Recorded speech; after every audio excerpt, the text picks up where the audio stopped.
तो आज हम लोग पढ़ेंगे beta oxidation of fatty acids का सेकेंड और लास्ट पार्ट, जो कि है basically oxidative catabolism of fatty acid inside mitochondrial matrix. इससे पहले हम लोग क्या चीज़ें देख चुके हैं? इससे पहले हम लोग देख चुके हैं कि किस तरह से फैटी एसिड्स का ट्रांसपोर्ट जो है वो एडिपोज टिश्यूज से टारगेट सेल्स तक होता है और ब्लड के थ्रू, और उसके बाद फैटी एसिड्स की जो एंट्री है वो साइटोप्लाज्म में और माइटोकॉन्ड्रिया में होती है। एक बार जब माइटोकॉन्ड्रिया में फैटी एसिड पहुंच जाता है तो उसके बाद जो लास्ट स्टेप या तीसरा स्टेप होता है वो होता है oxidative catabolism inside mitochondrial matrix. तो इसके बारे में विशेष चर्चा आज करेंगे हम लोग। तो देखते हैं कि माइटोकॉन्ड्रियल मैट्रिक्स में क्या होता है फैटी एसिड्स के साथ, और यही एक बेसिकली कॉम्प्लेक्स पार्ट है बीटा ऑक्सीडेशन का। इसी को मेन समझना जरूरी है। तो देखिए, जैसे फैटी एसिड है तो फैटी एसिड का जो जनरल फार्मूला होता है वो हम जानते हैं कि इसमें एक हाइड्रोकार्बन ग्रुप अटैच्ड होता है और साथ ही साथ एक एसिड ग्रुप जो है इससे अटैच्ड होता है। तो ये एक फैटी एसिड है इन जनरल। अगर यहाँ पे हम इसमें से हाइड्रोजन हटा के और इसकी जगह एक एसाइल को एक ग्रुप जोड़ दें, दिस वन, तो इसको हम कहेंगे फैटी एसाइल को ए। अब ये fatty acyl CoA depending upon the number of carbon atoms present in the R group अलग अलग टाइप का हो सकता है। जैसे अगर 16 कार्बन इसमें अटैच्ड होंगे तो it will be called as palmitoyl CoA. ठीक है। इसी तरह से अगर हम 14 कार्बन वाला हाइड्रोकार्बन ग्रुप अटैच रहेगा तो this will be called as myristoyl CoA. अगर 12 कार्बन वाला फैटी एसिड अटैच्ड होगा तो that will be called as lauryl co ए। तो ये बात आपको समझना जरूरी है। इसके बाद जब ये फैटी एसाइल को ए मैट्रिक्स में चला जाता है, माइटोकॉन्ड्रिया के मैट्रिक्स में, तो जाने की जो मैकेनिज्म थी कार्निटीन शटल मैकेनिज्म, वो हम पहले ही डिस्कस कर चुके हैं। तो एक बार जब ये फैटी एसाइल को ए मॉलिक्यूल माइटोकॉन्ड्रिया के मैट्रिक्स में पहुंच गया तो वहां पे it is acted upon bye 4 enzymes. 4 अलग अलग एंजाइम्स इस फैटी एसिड या फैटी एसाइल को ए के ऊपर एक्ट करते हैं, जिनका मेन काम क्या है या मेन जॉब क्या है इनका? To remove 2 carbon atoms from parent fatty acid. यानी कि हर एक साइकिल में वो पेरेंट फैटी एसिड से 2 कार्बन एटम्स जो है वो रिमूव करेंगे। तो मान लीजिए अगर पाल्मिटोइल वाले से हम शुरू कर रहे थे तो इसमें 16 कार्बन एटम थे, तो ये 16 कार्बन जो है इसमें से 2 कार्बन रिमूव हो जाएगा, तो फिर हमारे पास 14 कार्बन बचेंगे। और ये जो 2 कार्बन निकला वो बेसिकली किस फॉर्म में निकलेगा? It will be removed in the form of acetyl को ए। ठीक है, क्योंकि ये 2 कार्बन का मॉलिक्यूल होता है। इसी तरह अगली साइकिल जब ये रन करेगी तो इसमें क्या होगा? फिर 14 कार्बन में से 2 कार्बन निकल जाएंगे तो अब 12 कार्बन बचेगा। फिर एक और एसिटाइल को ए मॉलिक्यूल जो है, जो कि 2 कार्बन का होता है, वो तैयार हो जाएगा। तो इसी तरह से ये साइकिल बार बार रिपीट होती रहेगी और ये तब तक रिपीट होगी जब यहाँ पे फैटी एसिड के पास एक भी कार्बन ना बचे और फाइनली हमको कई सारे acetyl co A enzyme acetyl co A molecules जो है वो मिल जाएंगे, जिसका अल्टीमेटली ब्रेकडाउन होगा through the process of Krebs cycle. तो ये मेन इसका जो है जिस्ट है या सार है इस पूरी बीटा ऑक्सीडेशन रिएक्शन का। तो अगर स्टेटमेंट की हम बात करें तो इसमें देखिए, these reactions lead to generation of 2 molecules. 2 molecule बन रहे हैं, एक मॉलिक्यूल ये तैयार हुआ, दूसरा मॉलिक्यूल ये। तो वन इज एसिटाइल को ए जो हमने यहां पे बनाया, and the second molecule is a new fatty acyl CoA which is 2 carbon shorter than original parent fatty acid. तो जो दूसरा मॉलिक्यूल है वो एक फैटी एसाइल को ए बना विच इज 2 कार्बन शॉर्ट। तो ये 16 था, ये 14 हो गया। तो in this case it will be 14 carbon compound called myristoyl को ए। तो ये वाला जो है क्या है, मिरिस्टोइल को ए है। अब यहाँ पे इस डायग्राम को थोड़ा सा समझने की कोशिश करिए। ये बेसिकली जिस्ट है, समअप किया गया है एक तरह से बीटा ऑक्सीडेशन की प्रोसेस को, जो जो थर्ड स्टेप हो रहा है माइटोकॉन्ड्रियल मैट्रिक्स के अंदर। इसमें बेसिकली क्या होता है, ये हमारा पामिटॉइल को ए का मॉलिक्यूल है, दिस वन, ये पूरा मॉलिक्यूल पामिटाइल को ए है।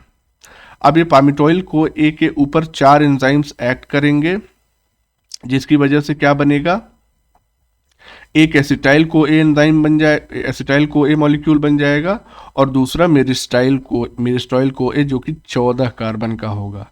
ये मिरिस्टॉइल को ए फिर से इस साइकिल में वापस से एंटर करेगा, और चूंकि अब 14 था तो अब 14 यहाँ पे जाएगा, तो ये सारे एंजाइम्स द्वारा प्रक्रिया होने के बाद ये 12 हो जाएगा, जो हमने ऊपर अभी बताया था। तो फिर 12, फिर 10, फिर 8, 6, 4, इस तरह से ये साइकिल रन करती रहेगी। अब यहाँ पे कूल पार्ट क्या है इसका बीटा ऑक्सीडेशन का, वो ये है कि newly form fatty acyl CoA which is 2 carbon less than the parent compound re-enters this pathway, वापस से इस पाथवे में एंट्री करता है जो नया प्रोडक्ट मिला हमको। तो now we begin with the 14 carbon compound that is myristoyl को ए। तो जब 14 कार्बन से हम शुरू करेंगे तो हमको फाइनली 12 कार्बन का एक और फैटी एसाइल को ए मिलेगा।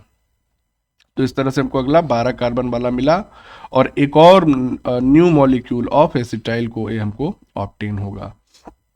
तो टोटल जब ये सारी साइकिल रन कर जाएगी तो फाइनली हमको 8 एसिटाइल को ए के मॉलिक्यूल्स मिलेंगे by complete breakdown of 1 molecule of palmitoyl CoA. क्योंकि इसमें 16 है तो जाहिर सी बात है 2-2 कार्बन शॉर्ट होते जाएगा, तो हर बार एक एसिटाइल कोए मिल रहा था, 16 शॉर्ट होंगे तो 16 से हमको 8 एसिटाइल कोए मिलेंगे, क्योंकि एक साइकिल में 2 कार्बन ब्रेक हो रहे हैं। तो नेक्स्ट स्टेटमेंट क्या है कि with every cycle of beta oxidation the fatty acid side chain gets shorter and when palmitoyl CoA is completely metabolized by these 4 enzymes it gives rise to 8 molecules of acetyl CoA. तो चलिए अब इस process को जरा हम detail में देखते हैं कि कैसे ये 16 कार्बन का फैटी एसिड जिसका नाम पाल्मिटोइल को ए है, it is broken down completely into 8 molecules of acetyl को A through the process of beta oxidation in mitochondrial matrix. ये कैसे होता है इसको हम देखते हैं। तो अब यहाँ पे ध्यान दीजिए, सबसे पहला स्टेप जो होता है इस प्रोसेस का वो होता है डिहाइड्रोजिनेशन। इसमें आप साफ साफ देख सकते हैं कि 16 कार्बन वाला ये क्या है, बेसिकली पाल्मिटोइल को ए है, जिसमें ये जो कार्बन है यानी कि जो फंक्शनल ग्रुप का कार्बन है, इससे जो पहला कार्बन अटैच्ड रहता है वो अल्फा कार्बन कहलाता है, जो दूसरा कार्बन अटैच्ड रहता है वो बीटा कार्बन कहलाता है। तो अल्फा और बीटा इन दोनों कार्बन से एक एक हाइड्रोजन यहां से रिमूव हो जाएगा, इसीलिए इस प्रोसेस को डिहाइड्रोजिनेशन कह रहे हैं। तो नेक्स्ट स्टेप में यहाँ पे देखिए एक एक हाइड्रोजन यहां से रिमूव हो गया, तो इसकी वजह से यहाँ पे ये डबल बॉन्ड इंट्रोड्यूस हो गया है, this is a double bond. और इसको कैटेलाइज करने के लिए जो एंजाइम रिस्पॉन्सिबल होता है वो है एसाइल को ए डिहाइड्रोजिनेस, क्योंकि हाइड्रोजन को रिमूव कर देगा। अब ये जो हाइड्रोजन यहां से निकले ये एक्चुअली में गए कहाँ, तो ये इस FAD के पास चले गए, and now this FAD becomes FADH2। देखिए ये हाइड्रोजन दोनों FAD के पास आ गए। अब ये जो प्रोडक्ट बना इसको हम कहते हैं ट्रांस इनोइल को ए। तो ये प्रोडक्ट बना after the first step of beta oxidation यानी डिहाइड्रोजिनेशन के बाद। तो अब इसके बाद हम देखते हैं, ये सारी स्टेटमेंट उसी पॉइंट को बता रही हैं। सेकेंड रिएक्शन जो होगी, पहली तो डिहाइड्रोजिनेशन हो गई, तो second reaction that takes place in the series of beta oxidation is a hydration reaction. Hydration का मतलब क्या हो गया, एडिशन ऑफ वाटर। तो वाटर का एडिशन यानी कि हाइड्रेशन, ये सेकेंड रिएक्शन। तो यहाँ पे देखिए हमको पहली रिएक्शन के रिजल्ट के तौर पे ट्रांस इनोइल को ए मिला था। अब इसमें क्या होगा, एक मॉलिक्यूल वाटर का ऐड होगा। तो वो कहाँ पे होगा, वो इसी अल्फा और बीटा कार्बन्स पे ऐड होगा। तो यहाँ पे अल्फा कार्बन पे हाइड्रोजन ऐड हो गया और बीटा कार्बन पे हाइड्रोक्सिल ग्रुप ऐड हो गया, और इसकी वजह से जो प्रोडक्ट मिला सेकंड स्टेप के बाद वो है हाइड्रोक्सी एसाइल को ए। तो ये सेकंड स्टेप यहाँ पे कंप्लीट हो गया। इस स्टेप को कैटेलाइज करने के लिए जो एंजाइम होता है वो होता है इनोइल को ए हाइड्रेटेज। तो यही एंजाइम इसको कैटेलाइज करता है, यानी एडिशन ऑफ वाटर को परफॉर्म करता है। फिर जो थर्ड स्टेप होगा या थर्ड रिएक्शन होगी, it is again a dehydrogenation reaction, यानी यहाँ पे फिर से हाइड्रोजन को रिमूव किया जाएगा। अब ये जो हाइड्रोजन है ये कहाँ से रिमूव होता है, is removed from beta carbon of hydroxy acyl को ए। तो जब यहाँ से हाइड्रोजन मॉलिक्यूल्स देखिए यहाँ पे रिएक्शन में, हाइड्रोजन, ये वाला hydrogen, this one and this one, ये दोनों हाइड्रोजन यहाँ से रिमूव हो जाएंगे तो थर्ड स्टेप में, और ये जब दोनों हाइड्रोजन बीटा कार्बन से रिमूव हो गए तो यहाँ पे देखिए एक डबल बॉन्ड इंट्रोड्यूस हो गया बीटा कार्बन पे, और ये जो हाइड्रोजन रिमूव हुए हैं ये चले जाते हैं NAD के पास, which forms NADH plus H plus के फॉर्म में ये रहेगा H प्लस। ठीक, तो ये रिमूव्ड हाइड्रोजन NAD के पास चले जाते हैं, और इस रिएक्शन को कैटेलाइज करता है एंजाइम हाइड्रोक्सी एसाइल को ए डीहाइड्रोजिनेज। तो ये तीसरा एंजाइम हो गया। तो 3 एंजाइम हमने देख लिए तीनों स्टेप के। फाइनल प्रोडक्ट जो हमको मिलता है वो है कीटो एसाइल को ए। अभी ये फाइनल प्रोडक्ट नहीं, अभी एक चीज और होगी इसमें, अगला स्टेप भी हम देखेंगे। तो तीसरा स्टेप कंप्लीट होने के बाद हमको कीटो एसाइल को ए मिला। ठीक है, अब देखिए इस कीटो एसाइल को ए का क्या होता है चौथे स्टेप में। तो ध्यान दीजिए यहाँ पे, ये कीटो एसाइल कोए हमको तीसरे स्टेप के बाद मिला था, यानी कि डिहाइड्रोजिनेशन के बाद। चौथा स्टेप जो इस रिएक्शन में होगा वो होगा थायोलिसिस। तो इसमें बेसिकली ध्यान दीजिए कि ये जो कीटो एसाइल को ए है ये एक बैलेंस्ड मॉलिक्यूल हमको दिख रहा है, यानी कि इसमें कुछ सिमिट्री नजर आ रही है, ताकि इसको आसानी से 2 पार्ट्स में इस पर्टिकुलर पॉइंट से तोड़ा जा सके, है ना। ये सिमेट्रिकल मॉलिक्यूल है कीटो एसाइल के को ए क्या है, it is a symmetrical molecule. तो इसका ये तीनों स्टेप इसीलिए हो रहे हैं ताकि एक ऐसा सिमेट्रिकल मॉलिक्यूल तैयार किया जा सके जिसका कंप्लीट ब्रेकडाउन करने पे हमको इक्वल टाइप के मॉलिक्यूल्स दोनों मिले। पहले के 3 स्टेप इसीलिए हो रहे हैं। तो कीटो एसाइल को ऐसा सिमेट्रिकल मॉलिक्यूल हमको मिल गया। अब थायोलिसिस यानी कि चौथे स्टेप में क्या होगा, ये थायोलेज एंजाइम इस्तेमाल होगा, और इसमें एक एडिशनल एसाइल ग्रुप, ये क्या है, एसाइल को ए ग्रुप, ये इसमें एक एडिशनल ग्रुप अटैच होगा, एसोसिएट होगा, और फाइनली हमको 2 मॉलिक्यूल्स मिल जाएंगे, जिसमें एक होगा मेरिस्टोइल को ए और दूसरा होगा एसिटाइल को ए।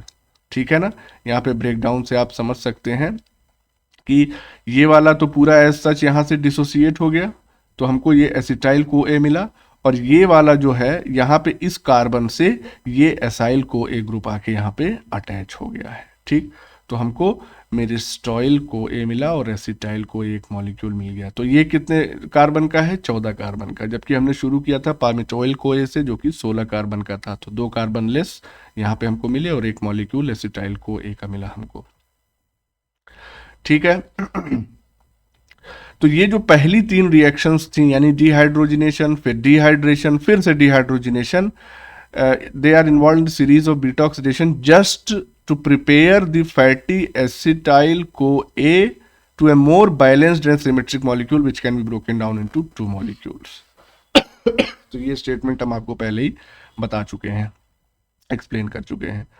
अब देखिए यहाँ पे ये इस पूरी प्रोसेस को देख लें अगर ओवरऑल, तो पहला स्टेप डिहाइड्रोजिनेशन का, दूसरा हाइड्रेशन का, तीसरा फिर से डिहाइड्रोजिनेशन का, और चौथा है थायोलिसिस का। और फाइनली जब ब्रोकन डाउन पार्मिटोइल ए हो जाता है तो हमको 8 मॉलिक्यूल एसिटाइल को ए के मिले हैं, ये हम पहले भी देख चुके हैं। तो ये जो पहले 3 स्टेप्स हैं, यानी डिहाइड्रोजिनेशन, हाइड्रेशन और डिहाइड्रोजिनेशन फिर से, they prepare the fatty acid for cleavage. तीनों स्टेप्स क्लीवेज के लिए प्रिपेयर करते हैं, और क्लीवेज एक्चुअली में होता किस मॉलिक्यूल में है, कीटो एसाइल को ए में होता है क्लीवेज। ठीक है, अब देखिए अगर हम समरी और एनर्जी यील्ड की बात करें बीटा ऑक्सीडेशन के, तो ध्यान रखिए कि जो 16 कार्बन का पाल्मिटोइल कोए था, it is converted into 8 molecules of acetyl कोए। इस रिएक्शन में हमको रिड्यूसिंग इक्विवेलेंट्स भी मिलते हैं, यानी FADH2 भी मिलता है और NADH भी मिलते हैं। तो अगर हम इसको सम अप करें तो ध्यान दीजिए कि एक्चुअली में कितनी साइकिल रन कर रही है, 7 साइकिल रन करेगी, 8 साइकिल नहीं रन करेगी, ध्यान दीजिएगा 7 साइकिल रन करेगी, जिससे हमको 8 मॉलिक्यूल जो है वो एसिटाइल कोएंजाइम ए के मिलेंगे। तो 7 साइकिल ऑफ बीटा ऑक्सीडेशन होता है किसके केस में, पामिटोइल को ए के केस में। जब पामिटोइल को ए को तोड़ा जाना होगा तब 7 साइकिल बीटा ऑक्सीडेशन की चलेगी, जिससे हमको 8 मॉलिक्यूल एसिटाइल को ए के मिलेंगे, 7 NADH के मिलेंगे और 7 FADH2 के मिलेंगे। अब ये जो 8 मॉलिक्यूल हैं एसिटाइल को ए के, ये क्रेब्स साइकिल में जाएंगे और एक मॉलिक्यूल, एक एसिटाइल को ए का जब ब्रेक डाउन होता है तो हमको 10 ATP मिलते हैं। तो 8 टूटेंगे तो 10 इंटू 8 यानी 80 ATPs मिलेंगे। एक NADH का ब्रेकडाउन जब होता है इलेक्ट्रॉन ट्रांसपोर्ट चेन में तो हमको 2.5 ATPs मिलते हैं। पुरानी टेक्स्ट में 3 ATPs को मान लेते हैं, लेकिन एक्चुअली में एग्जैक्टली 3 नहीं मिलते, थोड़ा कम मिलता है। यानी कि एक NADH से हमको 1 NADH is equivalent to 2.5 ATPs। इसी तरह से एक FADH2 जो होता है it is equivalent to 1.5 ATP molecules. तो अगर 7 NADH बन रहे हैं कंप्लीट ब्रेकडाउन से तो हमको 17.5 ATP मिलेंगे, और 7 FADH2 की वजह से जब ये इलेक्ट्रॉन ट्रांसपोर्ट चेन में चला जाएगा तो 10.5 ATP मिलेंगे। तो टोटल हमको 108 ATP मिले, लेकिन इसमें से 2 ATP जो है is used in activation of fatty acids. Fatty acids को एक्टिवेट करना था, याद करिए कार्निटीन शटल मैकेनिज्म। तो ये 2 ATP कंज्यूम हो गए, तो ओवरऑल जो हमको नेट यील्ड मिला ATP का वो 106 ATP पर मॉलिक्यूल ऑफ पामिटोइल को ए। तो इस तरह से हम यहाँ पे समझ सकते हैं कि कितना यील्ड मिला एक मॉलिक्यूल ऑफ पामिटोइल को ए के ब्रेकडाउन से, कंप्लीट ब्रेकडाउन से। बाकी नीचे इसकी स्टेटमेंट्स लिखी हुई हैं, सेम चीज़ें मेंशन्ड हैं जो हमने अभी आपको एक्सप्लेन की। So this was all about fatty acid breakdown under the heading of beta oxidation.